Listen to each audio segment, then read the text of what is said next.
안녕하십니까. 황태순 TV의 황태순. 김현광입니다. 네, 오늘 4월 2일 선거운동 시작되는 개시일 오후입니다. 조금 전 오후 3시쯤이죠. 오후 3시쯤에서 중앙선거관리위원회에서 굉장히 의미 있는 보도자료를 하나 냈습니다. 무슨 내용입니까? 이게 이제 뭐 중앙선관위가 네네. 늘 선거했을 때마다 이제 네. 여론조사기관에 의뢰하는 네. 중앙선관위 명의의 네. 조사 결과입니다. 네. 그래서 이거 늘 이제 지난 2016년하고 비교하면 이제 좀 많은 일인데 가장 눈에 띄는 거는 반드시 투표하겠다고 응답한 사람들이 네. 72.7%였다고 합니다. 4년 전에 얼마였습니까? 4년 전엔 63.9%가 네네. 반드시 투표하겠다고 했는데 네. 8.8%포인트 증가한 수치입니다. 이거는 이제 예. 9%포인트가 늘어나니까 그렇죠. 어마어마하게 늘어나고 아이고, 놀라라. 자, 그런데 실제 20대 총선, 그러니까 그때가 2016년 4월입니다. 지금부터 4년 전이죠. 그때 똑같아요. 중앙선거관리위원회에서 무슨 뭐 선거 개시일 날 누구한테 누굴 찍느냐만 이런 거 절대 안 묻습니다. 할 것이냐 말 것이냐만 묻는 거예요. 네. 그랬더니 63.9%가 반드시 투표를 하겠다라고 응답을 했는데 실제는 얼마 나왔나요? 58%입니다. 그러니까 5%포인트 아니죠. 그 6% 그지? 그러니까 이게 이제 중앙선관위 조사입니다. 그러면 또 여론조사하는 사람들이 혹시 또 선거 안 한다 그러면 또 혼나나 싶어서 이제 조금 빠진 그런 거는 좀 편차는 좀 감안해 주셔야 될 것 같아요. 그래도 그걸 감안하더라도 그러면 네. 72.7%가 적극 참여했다 그러니까 투표율은 60대 후반은 뭐 나올 것 같은. 60대 중반 정도면 무지하게 나오는 거예요. 이게 저희가 안 그래도 좀 찾아봤습니다. 그랬더니 최근 여론조사를 잠깐 설명드리면 19대, 그러니까 2012년 네. 2012년 선거 때 54.2%였습니다. 투표율이. 네. 그 다음에 또 지난 4년 전인 20대 총선 때가 58%였고요. 그 다음에 뭐 대선은 좀 높아요. 아무래도 대선 같은 경우는 이제 75%, 또 지난 2017년 대선 77% 그렇게 됐습니다. 근데 여기서 이제 왜 9%포인트가 늘어났느냐는 이제 중앙선관위에서 답을 안 줬습니다. 안 줬죠. 이제 연령층별로는 나와 있어요. 네네. 연령층별로 보면은 30대와 40대가 네. 30대가 지난 총선에 비했을 때 네. 11.7%포인트가 늘어난 거죠. 네. 59.6%가 꼭 하겠다 그랬다가 네. 근데 이번에 71.3%로 늘어났고 네. 40대도 가장 많이 늘어난 층입니다. 적극 투표하겠다는 층이 네. 네. 13.8%포인트 늘어났고요. 네. 그 다음에 이제 50대도 네. 뭐 만만치 않습니다. 네. 8.4%가 퍼센트포인트 늘어났고 네.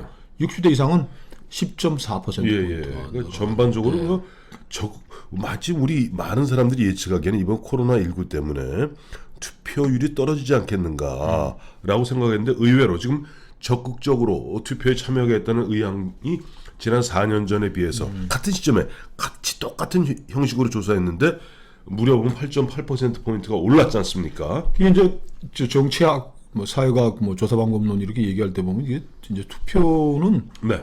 열받은 사람이 화난 사람이 몰려 나온다 이게 돼 있거든요. 네네. 그럼 지금 우리 사회에서 네.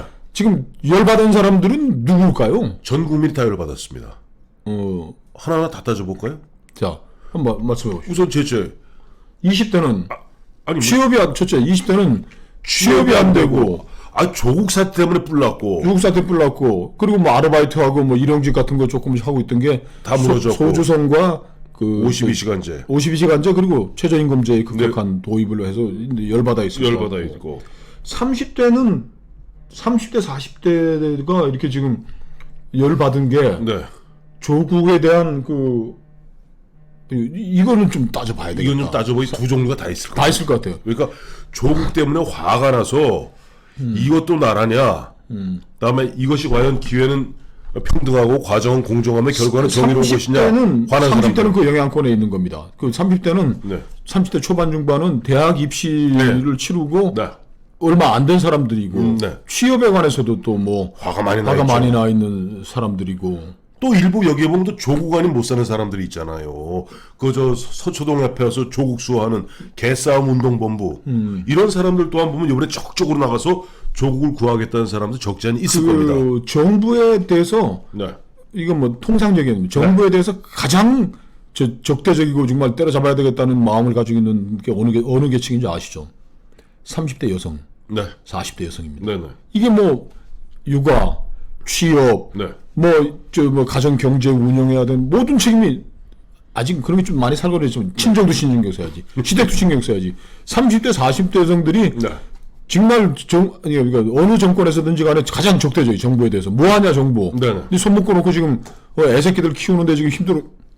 30대 주부, 40대 주부들이 지금 코로나 때문에 집에서 애 보느라고 지금 애들이 학교를 안 가니까. 학교를 못 가니까.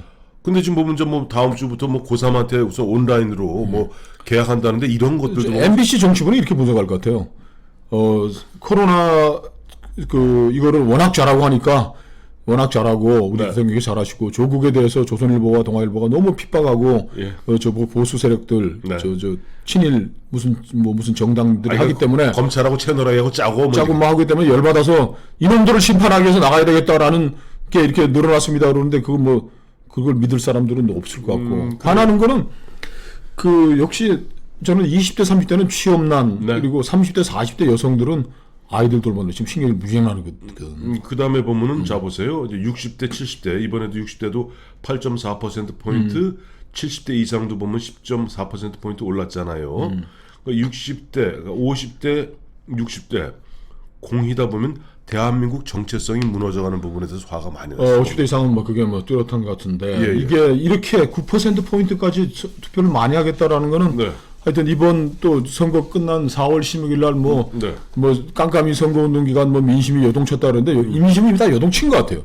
이 조사는 적어도 오늘 뭐 일주일 전에 뭐 선관위가 그렇게 뭐 어제 그제 뭐 했을 것 같지는 않고 조금 시간을 가지고 여유 있게 했을 것 같은데. 그러네요. 근데 밑에 나와 있습니다.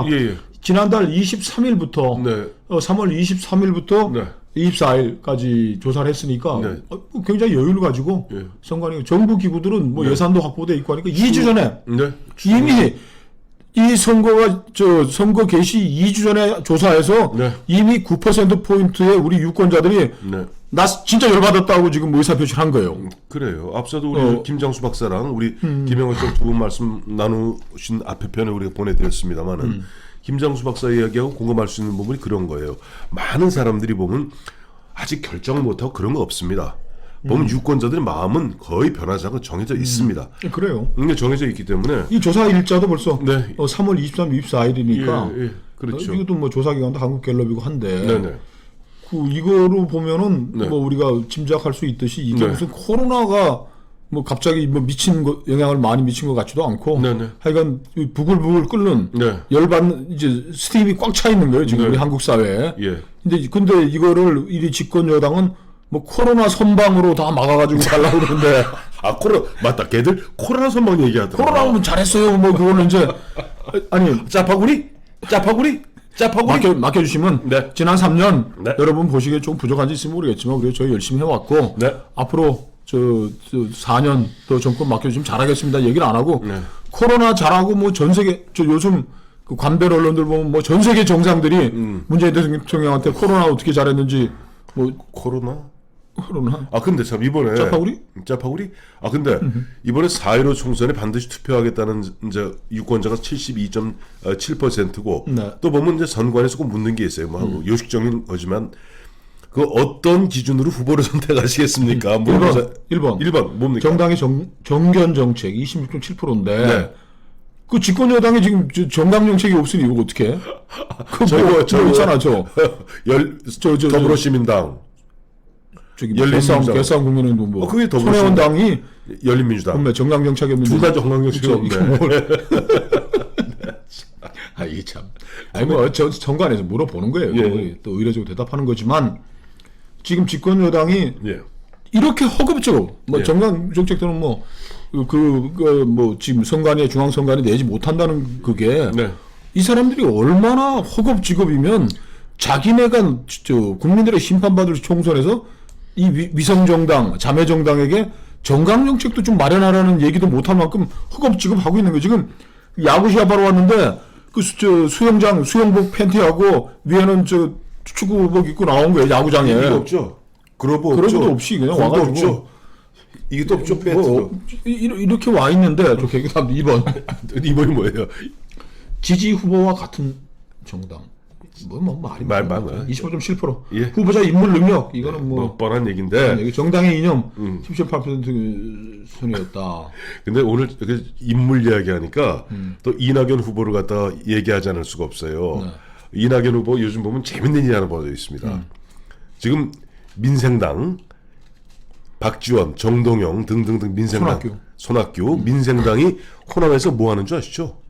후보 이낙연 대통령 만들겠습니다. 이낙연 아니 정확히 호남 대통령 만들겠습니다. 호남 그러니까 김동철 씨 같은 경우는 뉴 DJ라고 그랬어요. 뉴 DJ. 그다음에 박지원 후보 같은 경우 다니면서 제가 이낙연 이 사람을 갖다 그러니까 이낙연이 좀 미치는 거예요. 그래서 오늘 기자들하고 회견하면서 하여튼 나를 사랑해 주는 고맙지만 저 좀 제발 따라다니지 좀. 그러니까 예. 민주당이 뭐 자체 분석에서 뭐 170석 네. 비례 합쳐가지고 네, 하겠다는 근거 중에 하나는 네. 호남은 석권한다는 거죠. 네, 그렇죠. 지금 뭐 호남에서 살아 돌아올 수 있는 뭐 민생당 계열 사람이 뭐 지금 거의 없는 안 보이는 상황이니까. 예. 그러니까 이것도 좀 전략을 좀 폈어야 되는데 네. 이게 네. 1+4에 들어간 네. 저준 거예요. 맞아요. 1+4 박지원 씨도 거리를 두면서 민주당과 이렇게 거리를 두면서 우리의 호남으로서의 호남 정당으로서의 독자성을 하면은 대통령 될 네. 이낙연 당 이 장애 저 지역구는 뽑아주고 네. 비례대표는 우리 뭐 그렇게 해도 안 되겠네. 하여튼 이러니까 이 사람들이 이제 뭐 우리 내가 살아 돌아가야지 국회에 가야지 우리 낙연이 형님 JDJ 호남 대통령 만들 수 있습니다라고 이제 약을 되지도 않는 약을 팔로 댕기니까 이낙연 씨가 야 따라다니지 좀 마. 그만해라 새끼야. 근데 또 정당 안에도 그런 일이 벌어졌어요 지금. 또 뭐 하겠습니까? 난장판이야 난장판. 이 선거에 더불어민주당이 아까 말씀하셨잖아요. 열린우리당하고 더불어시민당이 저 만든다면서요. 이렇게 똑같이 카피해 갖고 그 정치공약 만들다가 정당 정책 빵 됐잖아요. 근데 지금 더불어민주당 입장에서 더불어시민당은 우위성 정당이 맞는데 내심 실제 조국을 살리겠다고 나온 열린민주당 즉 손혜원 정봉주당 여기서 열린민주당이 따라다니니까 아니 얘들은 우리 아니야. 임종석이가 나와서 그 얘기했어요. 최강욱이 왜 거기 가서 그래. 정말 나 미치겠네. 따라다니지 좀 마. 이러고 있어요. 그러니까 그 양두구역이라 그랬는데 이 민주당이 최강욱이를 자기네들이 공천을 주든지 왜 또 그 조국 살리기 당인데 이쪽이나 저쪽이나 양두구역이 아니고 이제 양 판다고 그러놓고 양머리 걸어놓고 개고기 파는 게 아니고 그냥 양머리 소머리 말머리 걸어놓고 그냥 개고기 파는 거예요. 지금 뭐 좀 정돌이라도 좀 하지. 이래서 정말 열받아가지고 다들 처단하려 나가는 건가? 헷갈려 죽겠다 이놈들아. 정당 정치라도 좀 똑바로 해라. 이게 지금 1945년 48년부터 시작한 정당 정치였는데 집권 김종인 씨가 그 얘기해도 그 양반 되게 똑똑하더라고. 서울 시민들은 해방 이후 이분은 스케일 크잖아요. 뭐 어제 오늘 얘기하는 한 게 아니고 해방 이후 집권당의 오만은 반드시 심판하고 왔다. 이렇게 오순환하고 개판을 만든 집권 여당에 대한 분노가 치솟아서 몰려 나오면 이제 큰일 나네. 민주당 못하나? 그래요. 하여튼 어쨌든 중요한 것은 뭐냐니까 코로나19 때문에 굉장히 보면은 분위기는 조용합니다만은 대한민국 유권자 국민들의 마음은 이미 투표장으로 뛰어가고 있습니다. 그 선관위 이렇게 얘기했네요. 뭐 코로나19에도 불구하고 선거에 대한 관심이 지난 총선보다 10.4% 포인트 높게 나타난 만큼 유권자가 주권을 행사하는 데 필요한 정보를 알리는데 선관위가 정보를 뭘 알릴 게 뭐 있나?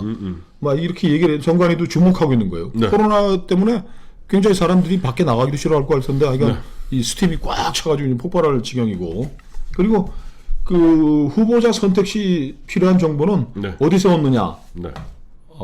포털, 홈페이지 등 인터넷, 유튜브 43.4%, TV가 뭐 30.9%. 그러니까 지금 포털하고 그러니까 유튜브가 더 많이 활용되고 있군요. 그렇죠. 그러니까 뭐 우리가 뭐 레거시 미디어라 그러죠. 신문, 잡지 뭐 이런 것들은 정통 언론들의 영향력이라는 건 갈수록 떨어지고. 그러니까 유튜브 전쟁, 네. 뭐 인터넷 전쟁이 다시 또 폭발을 할 수밖에 없는 그런 상황입니다. 하여튼 네. 선관위도 주목했듯이 엄청나게 많은 유권자들이 지금 지난 총선 뭐 유권자 기준으로 400만 명 이상 가까운 사람들이 의분해서 네. 화가 나서 투표하러 가겠다라고 했다는 건데 그 영향이 어떻게 될지는 뭐 한 보름 뒤에는 아이 뭐 한 보름이나 13일 뒤에 정확히 2주 후에 2주에 예, 밝혀질 것 같습니다. 2주에 확인할 수 있을 것 같습니다. 감사합니다.